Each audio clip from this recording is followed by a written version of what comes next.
Video like जरूर कर लीजिए और ऐसे वीडियो लगातार फ्री में पाने के लिए चैनल को तुरंत सब्सक्राइब कर लीजिए और बेल आइकन को जरूर टैप कर लीजिए ताकि आगे भी सारे वीडियो आपको मिलते रहे। यूट्यूब में फॉलो करते हैं तो प्लीज ये वाला फ्री टेलीग्राम चैनल जरूर ज्वाइन कर लीजिएगा। सारे नोटिफिकेशन सारे अपडेट यहीं पे आते हैं, ध्यान रखिए। नमस्कार दोस्तों, मैं प्रियंका एग्जाम प्रिपरेशन में एक बार फिर से आप सभी का स्वागत करती हूं। और हम लोग सॉल्व कर रहे हैं रात को 9 बजे डेली टॉप 500 MCQs, जिसमें सब्जेक्ट वाइज मैंने स्टार्ट किया है। हिस्ट्री के हो चुके हैं 500 क्वेश्चन, साइंस के भी हो चुके हैं। अब हम लोग ज्योग्राफी स्टार्ट कर चुके हैं। तो ज्योग्राफी के मैंने कुछ क्वेश्चंस कराए थे, आज उनको आगे कंटिन्यू करेंगे। अगर आप न्यू हैं इस चैनल पर तो डेली रात को 9 बजे क्लास आती है और इस क्लास की PDF प्राप्त करने के लिए या फिर अदर किसी कोर्स को परचेज करने के लिए आप गूगल प्ले स्टोर पर जाइए और स्टडी फॉर सिविल सर्विसेज का ऐप डाउनलोड करके आप अपना कोर्स परचेज कर सकते हैं। आप UPPSC से रिलेटेड किसी एग्ज़ाम की प्रिपरेशन कर रहे हैं, RO ARO, UP PCS या अदर स्टेट PCS के साथ साथ BEO या फिर अपकमिंग कोई न्यू वैकेंसी है, उसके लिए आप वहां पर कोर्स परचेज करेंगे और ज्ञान सर कूपन कोड अप्लाई करके आप 20% का तुरंत डिस्काउंट पा जाएंगे। इसके अलावा आप ये जो नंबर दिए गए इन पे कॉल या मैसेज करके भी जानकारी ले सकते हैं। स्टडी फॉर सिविल सर्विसेज के जरिए से आप बेस्ट स्टडी मटेरियल पा सकते हैं, जिसमें आपको पेड क्विज मिल जाएंगी, PDF नोट्स प्रोवाइड किए जाएंगे। इसके साथ साथ आप टेस्ट सीरीज ज्वाइन कर सकते हैं, जिसमें सेक्शनल टेस्ट भी हैं और फुल लेंथ टेस्ट भी मिल जाएंगे आपके एग्जाम के अकॉर्डिंग। और अब आप न्यू कोर्स जब ज्वाइन करते हैं, फुल पेड कोर्स लेने पर आपको रिकॉर्डेड क्लासेस भी प्रोवाइड की जाएंगी। जो डाउट होते हैं आप उनके लिए अलग से ग्रुप प्रोवाइड किया जाएगा, जिसमें आप डाउट अपने क्लियर कर सकते हैं, डिस्कशन कर सकते हैं। तो ये हो गई आपके कोर्स से रिलेटेड जानकारी। चलिए आज की क्लास स्टार्ट करते हैं, आज के क्वेश्चन स्टार्ट करते हैं। और ये जो सारे क्वेश्चंस हैं, आप जो भी कोर्स भी लेते हैं तो लेटेस्ट ट्रेंड और पैटर्न को ध्यान में रखते हुए आपका कोर्स डिज़ाइन किया गया है, जो आपके सिलेक्शन के लिए बहुत इंपॉर्टेंट है और बहुत बेहतर साबित होगा। आज का पहला प्रश्न है, निम्नलिखित में से कौन सा शहर नहरों का शहर कहलाता है? Option A Amsterdam, option B है रोम, ऑप्शन सी है वेनिस या ऑप्शन डी है एथेंस। इसका करेक्ट आंसर हो जाएगा ऑप्शन सी, वेनिस को नहरों का शहर अर्थात सिटी ऑफ कैनाल्स कहा जाता है। अगला प्रश्न है, कांधार स्थित है। पूछा गया कांधार कहाँ लोकेटेड है? ऑप्शन ए दक्षिणी अफगानिस्तान में, ऑप्शन बी है उत्तरी अफगानिस्तान में, ऑप्शन सी है पूर्वी इराक में और ऑप्शन डी है पश्चिमी पाकिस्तान में। इसका करेक्ट आंसर हो जाएगा ऑप्शन बी, उत्तरी अफगानिस्तान में कांधार स्थित है। 333 क्वेश्चन है, निम्नलिखित नदियों को उनके समाप्ति स्थल से सुमेलित करना है। अब इसमें नदियां देख लीजिए कौन कौन सी हैं। तो पहली है वेजर नदी, दूसरी है नीस्टर नदी, तीसरी विस्तुला नदी और चौथी है यूराल नदी। इसमें ऑप्शन दिए गए हैं, पहला है बाल्टिक सागर, दूसरा है कैस्पियन सागर, तीसरा उत्तरी सागर और चौथा है इसमें काला सागर। इनमें से कोई एक भी अगर आपको याद है तो उस तरीके से आप मैच करना शुरू किया कीजिए। जैसे कि आप सभी को यूराल नदी के बारे में पता ही होगा कि यूराल नदी अपना मुहाना कहाँ बनाती है, तो कैस्पियन सी। तो एक तो मैच ही कर लीजिए। डी का 2 देखिए कहाँ पे दिया गया है, ऑप्शन बी करेक्ट हो जाएगा। इसके अनुसार जो वेजर नदी है ये उत्तरी सागर में अपना मुहाना बनाती है, ए का 3rd हो जाएगा। नीस्टर रिवर ये काला सागर में अपना जल गिराती है। बचा बाल्टिक सी, इसमें विस्टुला नदी अपना वाटर ड्रेन करती है। तो ऑप्शन इसमें करेक्ट हो जाएंगे 3, 4, 1, 2। तो ऑप्शन बी करेक्ट है। अगला प्रश्न है, सुंदरबन का डेल्टा निर्माण करने वाली नदियां कौन सी हैं?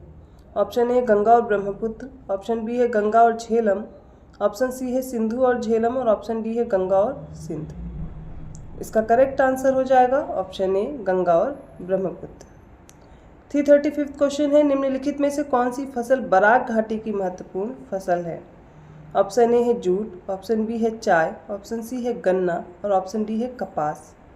इसका सही उत्तर हो जाएगा ये जूट के लिए प्रसिद्ध है, ऑप्शन ए करेक्ट होगा। अगला प्रश्न पूछा गया, निम्नलिखित राज्यों में से किस एक में नामचिक नामफुक कोयला क्षेत्र अवस्थित है? ऑप्शन ए है अरुणाचल प्रदेश, ऑप्शन बी है मेघालय, ऑप्शन सी है मणिपुर और ऑप्शन डी है मिजोरम। इसका करेक्ट आंसर हो जाएगा अरुणाचल प्रदेश में नामचिक नामफुक कोयला क्षेत्र अवस्थित है, ऑप्शन ए राइट है। अगला प्रश्न भूकंप से रिलेटेड है। 337 क्वेश्चन है, पृथ्वी की सतह का वह भाग जिस पर भूकंपीय तरंगों को सबसे पहले रिकॉर्ड किया जाता है वो क्या कहलाता है? ऑप्शन ए भूकंप मूल अर्थात फोकस, ऑप्शन बी अधिकेंद्र अर्थात एपिसेंटर, ऑप्शन सी केंद्र अर्थात सेंटर और ऑप्शन डी इनमें से कोई नहीं। तो पृथ्वी की सतह का वो भाग जहाँ पर सबसे पहले भूकंपी तरंगों को लोकेट करते हैं उसे एपिसेंटर या फिर अधिकेंद्र कहते हैं। इसको मैंने पहले भी बताया था। जहाँ से भूकंप शुरू होता है जिस क्षेत्र से, वो होता है फोकस। ठीक है, ये रहा फोकस। अब यहाँ से जब सबसे पहले जहाँ पर तरंगें फील होंगी उसे अधिकेंद्र या एपिसेंटर बोलते हैं, ऐसे जनरेट होती है। ठीक है, पृथ्वी की सतह है। तो जहाँ पर भूकंप जनरेट होता है, फोकस होता है, इसे हाइपोसेंटर बोलते हैं। ठीक है, हाइपोसेंटर भी दे दिया जाए तो याद रखिएगा। और जहाँ पर सबसे पहले भूकंपीय तरंगें इनका आभास किया जाता है, इसे एपिसेंटर बोलते हैं, अधिकेंद्र बोलते हैं।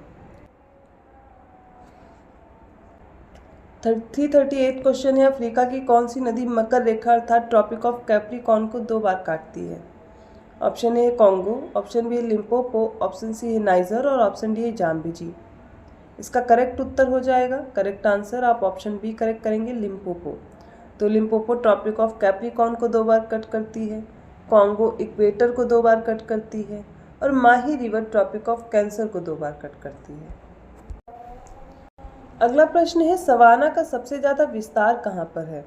ऑप्शन ए है अफ्रीका में, ऑप्शन बी है एशिया में, ऑप्शन सी है उत्तरी अमेरिका में या ऑप्शन डी है दक्षिणी अमेरिका में। तो इसका करेक्ट आंसर देख लीजिए, हो जाएगा ऑप्शन ए, अफ्रीका में सबसे ज़्यादा विस्तार है सवाना का, सवाना ग्रासलैंड्स का। 340वां प्रश्न है, निम्नलिखित में से भारत की सबसे छोटी सीमा किस देश के साथ लगती है? नेपाल, अफगानिस्तान, भूटान और म्यांमार। इसका करेक्ट आंसर हो जाएगा ऑप्शन बी, अफगानिस्तान के साथ। तो सबसे ज़्यादा सीमा लगती है बांग्लादेश के साथ, सबसे कम लगती है अफगानिस्तान के साथ। 341वां प्रश्न है, घगरी, हुंड्रू और जोना जलप्रपात ये किस राज्य में स्थित हैं? Option A Tamil Nadu, option B है कर्नाटक, ऑप्शन सी है झारखंड और ऑप्शन डी है हिमाचल प्रदेश। तो इसका right answer option C, Jharkhand में घगरी, हुंड्रू और जोना जलप्रपात स्थित है। 342 क्वेश्चन है, कौन सा राष्ट्रीय उद्यान पश्चिम बंगाल में नहीं स्थित है? ऑप्शन ए जल्दापारा राष्ट्रीय उद्यान, ऑप्शन बी है गोरुमारा राष्ट्रीय उद्यान, ऑप्शन सी है बुक्सा राष्ट्रीय उद्यान या फिर डी है मुकुर्थी राष्ट्रीय उद्यान। इसका करेक्ट आंसर हो जाएगा ऑप्शन डी, ये मुकुर्थी राष्ट्रीय उद्यान ये पश्चिम बंगाल में नहीं है, जबकि जल्दापारा, गोरुमारा और बुक्सा ये पश्चिम बंगाल में स्थित है। मुकुर्थी राष्ट्रीय उद्यान केरल में स्थित है।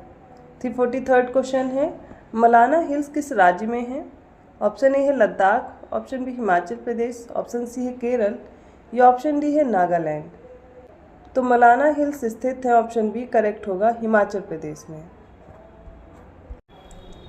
344 क्वेश्चन है, लावा के जमने से पृथ्वी के अंदर बनी चट्टान क्या कहलाती है? ऑप्शन ए है प्लूटोनिक चट्टानें, ऑप्शन बी है ज्वालामुखी चट्टानें, ऑप्शन सी है रूपांतरित चट्टानें या फिर ऑप्शन डी है अवसादी चट्टानें। इसका सही उत्तर हो जाएगा ऑप्शन डी, ये अवसादी चट्टानें अर्थात सेडिमेंट्री रॉक्स बन जाती हैं जब लावा पृथ्वी के अंदर जम जाता है।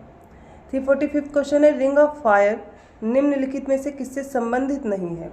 ऑप्शन ए भूकंप, ऑप्शन बी ज्वालामुखी, ऑप्शन सी है प्रशांत महासागर और ऑप्शन डी है जंगल की आग। इसका राइट आंसर है ऑप्शन डी, जंगल की आग। जंगल की आग इससे संबंधित नहीं है, जबकि प्रशांत महासागर में भूकंप और ज्वालामुखी की क्रियाएं जो होती हैं वो रिंग ऑफ फायर में आती हैं। ठीक है, तो ये आपको याद रखना है, ऑप्शन यहाँ पर डी करेक्ट है।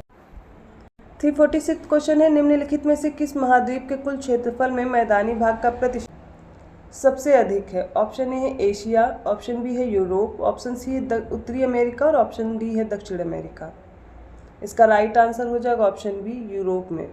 इसमें आप देखेंगे जो इसका कुल क्षेत्रफल है इसमें मैदानी भाग का प्रतिशत सबसे ज़्यादा है, ऑप्शन बी राइट है। 347 क्वेश्चन है, पिनाइंस अर्थात जो यूरोप में है, एप्लेशियन जो कि अमेरिका में है, अरावली भारत में है, ये किस प्रकार के पर्वत के उदाहरण हैं?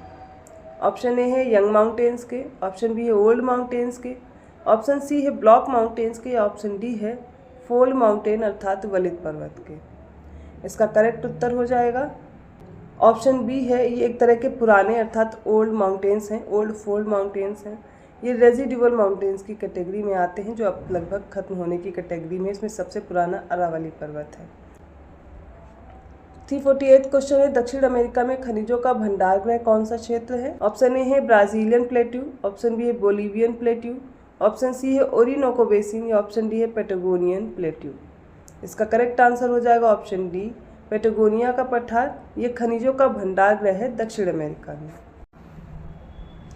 अगला प्रश्न है, दक्षिण पूर्व एशिया में एकमात्र भूमि से घिरा देश कौन सा है? Option A Cambodia, option B Malaysia, option C है लाओस और ऑप्शन डी है थाईलैंड। इसका करेक्ट आंसर हो जाएगा ऑप्शन सी लाओस। ये एक तरह का लैंड लॉक्ड कंट्री है। ऑप्शन सी करेक्ट होगा। आज के सेट का लास्ट क्वेश्चन है, निम्नलिखित में से कौन सा युग्म सही सुमेलित नहीं है?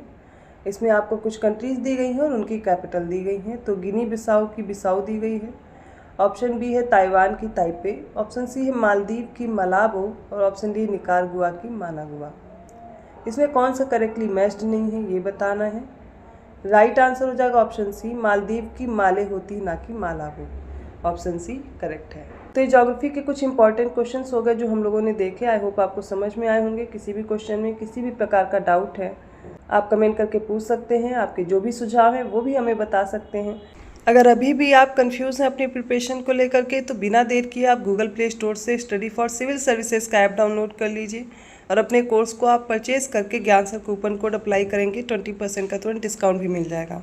अभी एग्ज़ाम होने में टाइम है, आपके पास बेहतर वक्त है, अच्छे से आप प्रिपरेशन कर सकते हैं। इसलिए आप अपने कोर्स की जानकारी उसी ऐप में ले सकते हैं या फिर डिस्क्रिप्शन बॉक्स में मैंने नंबर डाले हैं, आप कॉल या मैसेज करके भी जानकारी ले सकते हैं। इसके साथ साथ SCS के द्वारा स्कॉलरशिप प्रोग्राम भी स्टार्ट किया गया, आप उसे भी ज्वाइन कर सकते हैं। वीडियो अच्छा लगा प्लीज़ लाइक कीजिए, चैनल को सब्सक्राइब कीजिए और लोगों को शेयर करते रहिए। ऐसे ही और क्वेश्चंस के साथ मैं मिलती हूँ अगली क्लास में। तब तक के लिए धन्यवाद।